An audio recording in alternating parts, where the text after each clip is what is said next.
Già il fatto che Anna e Adriano, la coppia che state vedendo, abbiano festeggiato i 50 anni di matrimonio è un fatto rilevante in questi tempi di divorzi e separazioni.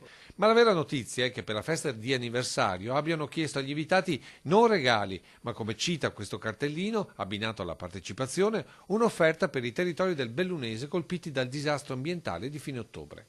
Anna e Adriano appartengono alla grande famiglia dei Luna Park e seppur avendo base a Nervesa, la montagna veneta la conoscono davvero molto bene. Il territorio lo abbiamo dentro perché il nostro paese non è uno, è tutto il nostro giro di fiere e sagre che facciamo durante l'anno, siamo diciamo di tutti i paesi. Conoscendo e amando queste terre, inevitabile il colpo al cuore vedendo quello che era successo a fine ottobre. Ma vederlo proprio di persona è una cosa che tocca proprio dentro, allora abbiamo deciso se potevamo dare anche qualcosa di più. Così il 6 dicembre, come testimoniano le immagini dell'album per l'anniversario, in tanti hanno partecipato alla festa che alla fine ha raccolto oltre 2000 euro, somma che l'altro giorno Adriano con figlio e nipote hanno consegnato nelle mani del governatore Luca Zaia. Zaia l'ho visto subito, non meravigliato, contento, sorpreso di aver preso, non so, un'idea del genere che a dire il vero non se l'aspettava nessuno.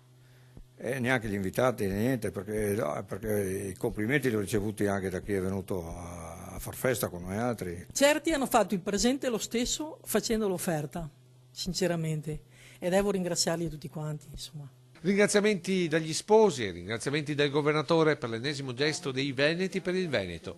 Una solidarietà che è di casa in famiglia Rossi, che qualche anno fa non ha esitato ad aiutare anche l'Abruzzo. Abbiamo fatto questa donazione di una nostra abitazione viaggiante e in pratica l'abbiamo donata a Norcia per i terremotati. Esempi concreti di solidarietà che sono anche lezioni di vita per le giovani generazioni. Perché lo sentivano nel cuore che la gente del Bellunese, che loro hanno vissuto tanto tempo là, aveva del bisogno da loro. La voglia di rifarla ancora magari qualche altra volta, qualcosa del genere.